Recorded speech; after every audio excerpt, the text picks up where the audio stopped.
ओम शांति। बाबा कहते बच्चे, परमात्मा बहुत ताकतमंद है, क्योंकि नवदा भक्ति में परमात्मा सर्व को साक्षात्कार करा देते हैं। घर बैठे ही कृष्ण, ब्रह्मा, विष्णु, शंकर आदि अनेक देवी देवताओं के जिसकी जैसी भावना होती है उसके आधार पर उसको साक्षात्कार हो जाता है और सब भगवान के प्रति आस्था रख खुश हो जाते हैं। 27 तारीख की वाणी है। मीठे बच्चे, निश्चय ज्ञान योग से बैठता, साक्षात्कार से नहीं। साक्षात्कार की ड्रामा में नूंद है, बाकी उससे किसी का कल्याण नहीं होता। प्रश्न है, बाप कौन सी ताकत नहीं दिखाते, लेकिन बाप के पास जादूगरी अवश्य है। उत्तर, मनुष्य समझते हैं भगवान तो ताकतमंद है, वह मरे हुए को भी जिंदा कर सकते हैं। परंतु बाबा कहते, यह ताकत मैं नहीं दिखाता। बाकी कोई नवदा भक्ति करते हैं तो उन्हें साक्षात्कार करा देता हूँ। यह भी ड्रामा में नूंद है। साक्षात्कार कराने की जादूगरी बाप के पास है। इसीलिए कई बच्चों को घर बैठे भी ब्रह्मा व श्री कृष्ण का साक्षात्कार हो जाता है। गीत बजा है, कौन आया मेरे मन के द्वारे। ओम शांति। यह बच्चों के अनुभव का गीत है। सत्संग तो बहुत हैं, खास भारत में तो ढेर सत्संग हैं, अनेक मतांतर हैं। वास्तव में वह कोई सत्संग नहीं, सत्संग एक होता है। बाकी तुम वहाँ किसी विद्वान, आचार्य, पंडित का मुंह देखेंगे, बुद्धि उस तरफ जाएगी। यहाँ फिर अनोखी बात है, यह सत्संग एक ही बार इस संगम युग पर होता है। यह तो बिल्कुल नई बात है। उस बेहद के बाप का शरीर तो कोई है नहीं। कहते हैं, मैं तुम्हारा निराकार शिव बाबा हूँ। तुम और सत्संगों में जाते हो तो शरीरों को ही देखते हो। शास्त्र याद कर फिर सुनाते हैं। अनेक प्रकार के शास्त्र हैं, वह तो तुम जन्म जन्मांतर सुनते आए हो। अब है नई बात। बुद्धि में आत्मा जानती है। बाप कहते हैं, हे मेरे सिकी लदे बच्चे, हे मेरे सालीग्रामों, तुम बच्चे जानते हो 5000 वर्ष पहले इस शरीर द्वारा बाप ने पढ़ाया था। तुम्हारी बुद्धि एकदम दूर चली जाती है तो बाबा आया है। बाबा अक्षर कितना मीठा है, वह है मात पिता। कोई भी सुनेंगे तो कहेंगे, पता नहीं इन्हों के मात पिता कौन हैं। बरोबर वह साक्षात्कार कराते हैं तो उसमें भी वह मूंझते हैं। कभी ब्रह्मा को, कभी कृष्ण को देख लेते हैं तो विचार करते रहते कि ये क्या है। ब्रह्मा का भी बहुतों को घर बैठे साक्षात्कार होता है। अब ब्रह्मा की तो कभी कोई पूजा करते नहीं, कृष्ण आदि की तो करते हैं। ब्रह्मा को तो कोई जानते भी नहीं होंगे। प्रजापिता ब्रह्मा तो अब आया है। यह है प्रजापिता। बाप बैठ समझाते हैं कि सारी दुनिया पतित है, तो जरूर यह भी बहुत जन्मों के अंत में पतित ठहरे। कोई भी पावन नहीं है। इसीलिए कुंभ के मेले पर, हरिद्वार गंगा सागर के मेले पर जाते हैं। समझते हैं स्नान करने से पावन बन जाएंगे। लेकिन यह नदियां कोई पतित पावनी थोड़ी हो सकती हैं। परमात्मा पतित से पावन है। वो आकर के हमको पतित से पावन बनाता है, न कि नदियों में स्नान करने से हम पतित से पावन बनेंगे। नदियां तो निकलती हैं सागर से। वास्तव में तुम हो ज्ञान गंगाएं। महत्व तुम्हारा है। तुम ज्ञान गंगाएं जहां तहां निकलती हो। वो लोग फिर दिखलाते हैं, तीर मारा और गंगा निकली। तीर मारने की तो बात नहीं। यह ज्ञान गंगाएं देश देशांतर जाती हैं। शिव बाबा कहते मैं ड्रामा के बंधन में बांधा हुआ हूं। सभी का पार्ट निश्चित किया हुआ है। मेरा भी पार्ट निश्चित है।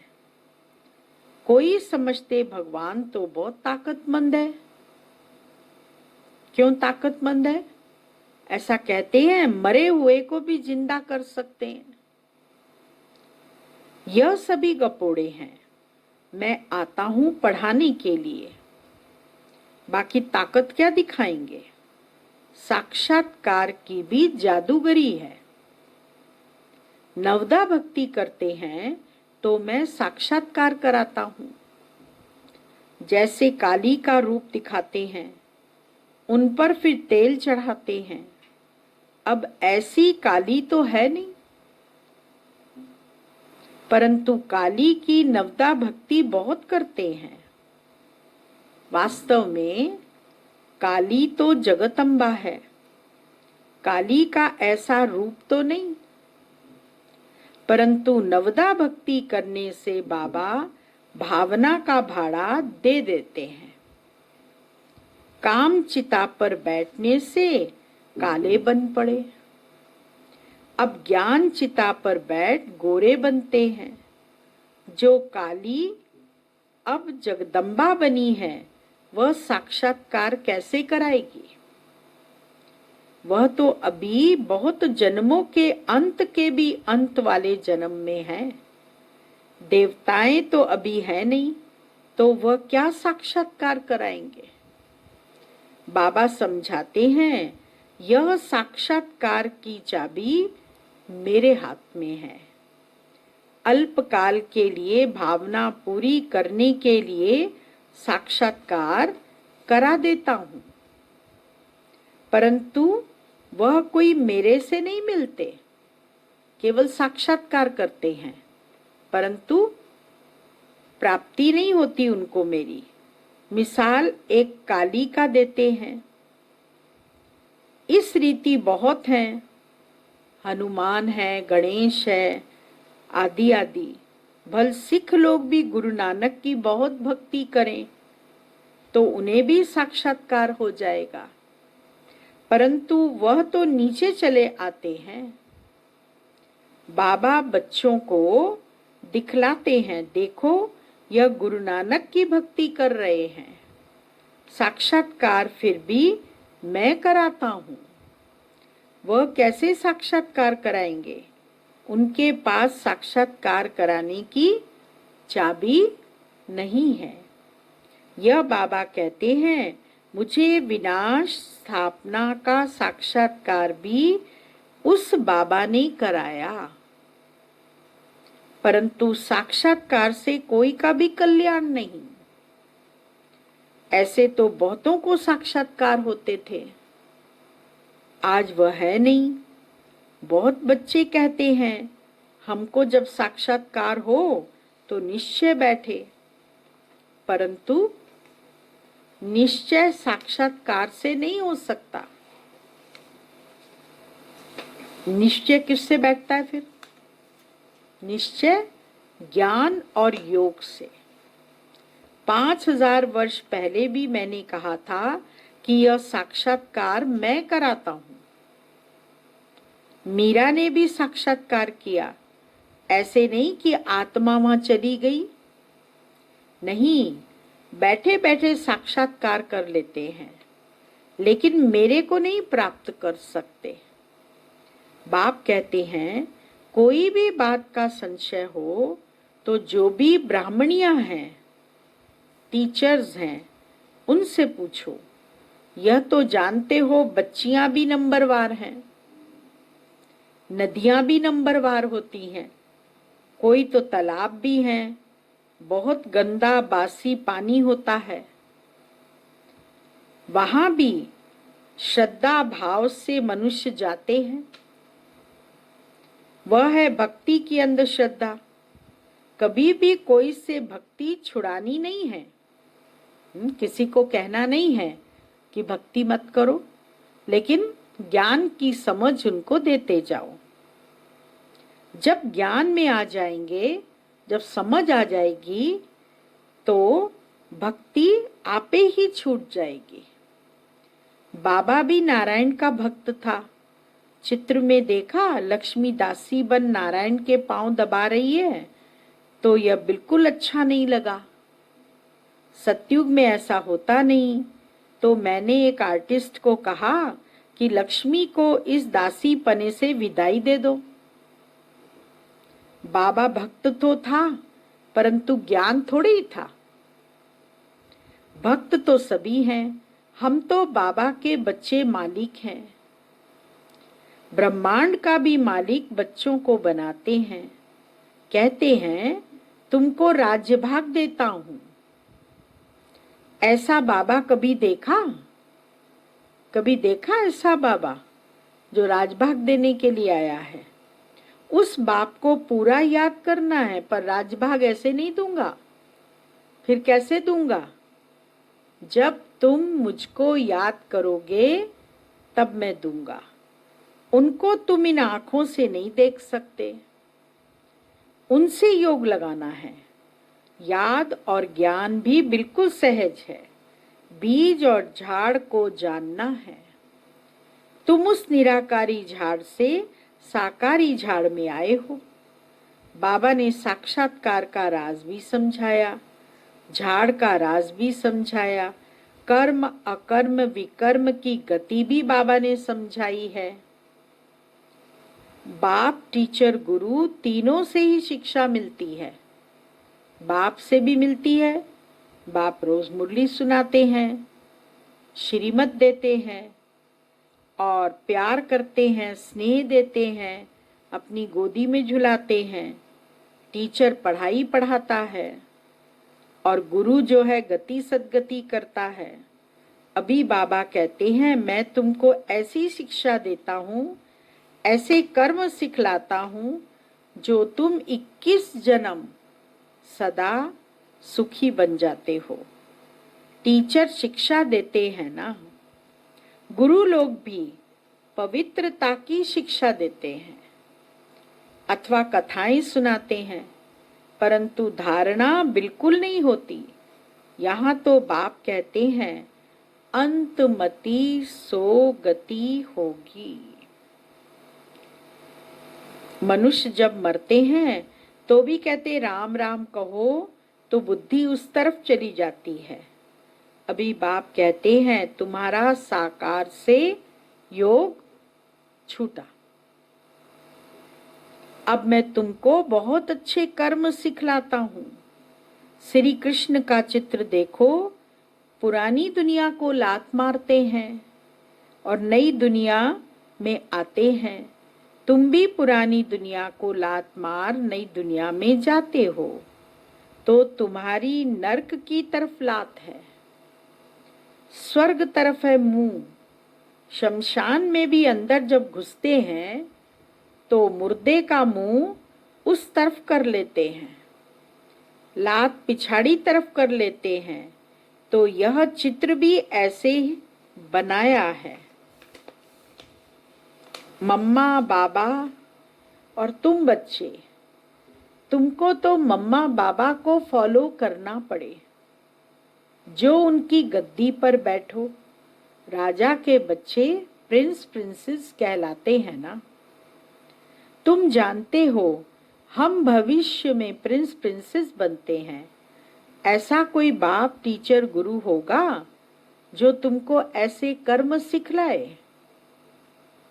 तुम सदा काल के लिए सुखी बनते हो। यह शिव बाबा का वर है। वह आशीर्वाद करते हैं। यह नहीं हमारे ऊपर उनकी कृपा है। सिर्फ कहने से कुछ नहीं होगा, तुमको सीखना होता है। सिर्फ आशीर्वाद से तुम नहीं बन जाएंगे, उसकी मत पर चलना है। ज्ञान और योग की धारणा करनी है। बाबा समझाते हैं कि मुख से राम राम कहना भी आवाज हो जाता है। तुमको तो वाणी से परे जाना है, चुप रहना है। खेल भी बहुत अच्छे अच्छे निकलते हैं। अनपढ़े को बुद्धू कहा जाता है। बाबा कहते हैं कि अब सभी को भूलकर तुम बिल्कुल बुद्धू बन जाओ। सब बातों को भूल जाओ। जो पढ़ा है वो भी भूल जाओ, और जो अभी तक करते आए वो सब भूलकर बुद्धू बन जाओ। मैं जो तुमको मत देता हूँ उस पर चलो। परम धाम में तुम सभी आत्माएं बिना शरीर के रहती हो, फिर यहाँ आकर शरीर लेती हो, तब जीव आत्मा कहा जाता है। आत्मा कहती है मैं एक शरीर छोड़ दूसरा लेती हूँ, तो बाप कहते मैं तुमको फर्स्ट क्लास कर्म सिखलाता हूँ।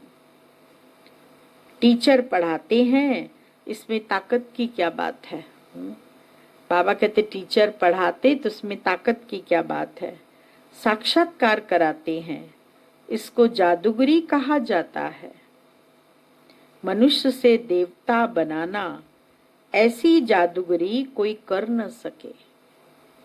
बाबा सौदागर भी है, पुराना लेकर नया देते हैं। इनको पुराना लोहे का बर्तन कहा जाता है। इनका कोई मूल्य नहीं।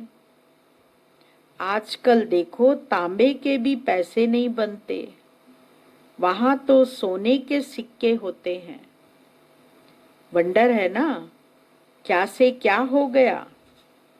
बाबा कहते हैं मैं तुमको नंबर 1 कर्म सिखलाता हूँ। मन मना भाव हो जाओ। फिर है पढ़ाई, जिससे स्वर्ग का प्रिंस बनेंगे। अभी देवता धर्म जो प्रायलोप हो गया है, वह फिर से स्थापन होता है। मनुष्य तुम्हारी नई बातें सुनकर वंडर खाते हैं। कहते हैं कि स्त्री पुरुष दोनों ही इकट्ठे रह पवित्र रह सकें। यह कैसे हो सकता। बाबा तो कहते भल इकट्ठे रहो, नहीं तो मालूम कैसे पड़े।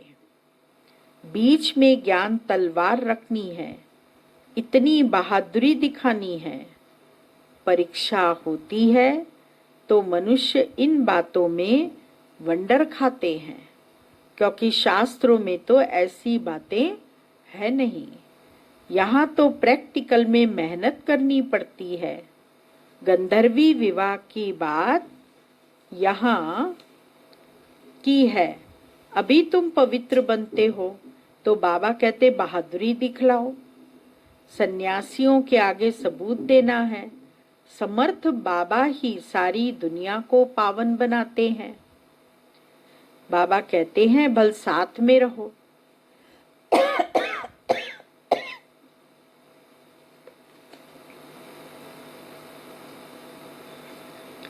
बाबा कहते हैं भल साथ में रहो, सिर्फ नग्न नहीं होना है।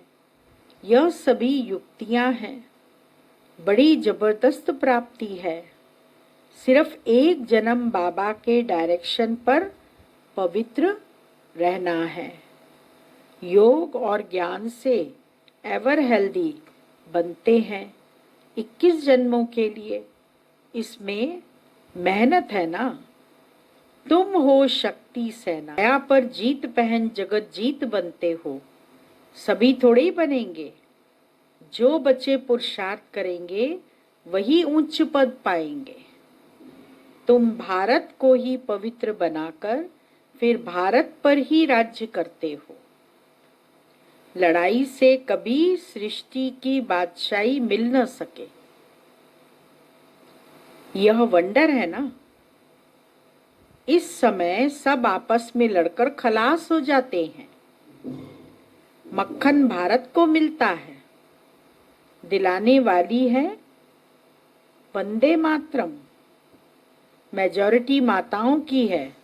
अब बाबा कहते जन्म जन्मांतर तुम गुरु करते आए, शास्त्र पढ़ते आए हो। अब हम तुमको समझाते हैं। जज योर सेल्फ। राइट क्या है? सतयुग है राइटियस दुनिया, माया अनराइटियस बनाती है। अब भारतवासी इररिलीजियस बन पड़े हैं। रिलीजन नहीं, इसीलिए माइट नहीं रही है। इररिलीजियस, अनराइटस, अनलॉफुल, इंसॉल्वेंट बन पड़े हैं। बेहद का बाप है, इसीलिए बेहद की बातें समझाते हैं। कहते हैं कि फिर तुमको रिलीजियस मोस्ट पावरफुल बनाता हूं। स्वर्ग बनाना तो पावरफुल का काम है, परंतु है गुप्त। इनकॉग्निटो वॉरियर्स हैं। बाप का बच्चों पर बहुत प्यार होता है। मत देते हैं। बाप की मत, टीचर की मत, गुरु की मत, सुनार की मत, धोबी की मत, इसमें सभी मतें आ जाती हैं। अच्छा, मीठे मीठे सिक्की लदे बच्चों प्रति मात पिता बाप दादा का याद प्यार और गुड मॉर्निंग। रूहानी बाप की रूहानी बच्चों को नमस्ते और रूहानी बच्चों की रूहानी बाबा को याद प्यार गुड मॉर्निंग नमस्ते। मुख्य सार है पहला पॉइंट, इस एक अंतिम जन्म में बाप के डायरेक्शन पर चल घर गृहस्थ में रहते पवित्र रहना है। इसमें बहादुरी दिखानी है।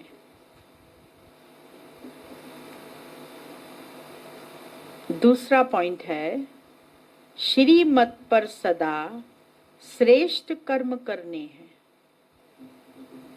वाणी से परे जाना है। जो कुछ पढ़ा व सुना है उसे भूल बाप को याद करना है। वरदान है, शुभ चिंतन द्वारा ज्ञान सागर में समाने वाले अतीन्द्रिय सुख के अनुभवी भव। शुभ चिंतन द्वारा ज्ञान सागर में समाने वाले अतीन्द्रिय सुख के अनुभवी भव। जैसे सागर के अंदर रहने वाले जीव जंतु सागर में समाये हुए होते हैं, बाहर नहीं निकलना चाहते। मछली भी पानी के अंदर रहती है। सागर व पानी ही उसका संसार है। ऐसे आप बच्चे भी शुभ चिंतन द्वारा ज्ञान सागर बाप में सदा समाये रहो। जब तक सागर में समाने का अनुभव नहीं किया, तब तक अतीन्द्रिय सुख के झूले में झूलने का, सदा हर्षित रहने का अनुभव नहीं कर सकेंगे। इसके लिए स्वयं को एकांतवासी बनाओ। अर्थात सर्व आकर्षण के वाइब्रेशन से अंतर्मुखी बनो। स्लोगन, अपने चेहरे को ऐसा चलता फिरता म्यूजियम बनाओ जिससे बाप बिंदु दिखाई दे। ओम शांति। आज 9 से 10 रामनाथ भाई का क्लास है। आप सब सुनना न भूलें। लिंक आपको व्हाट्सएप पर भेज दी जाएगी। ओम शांति।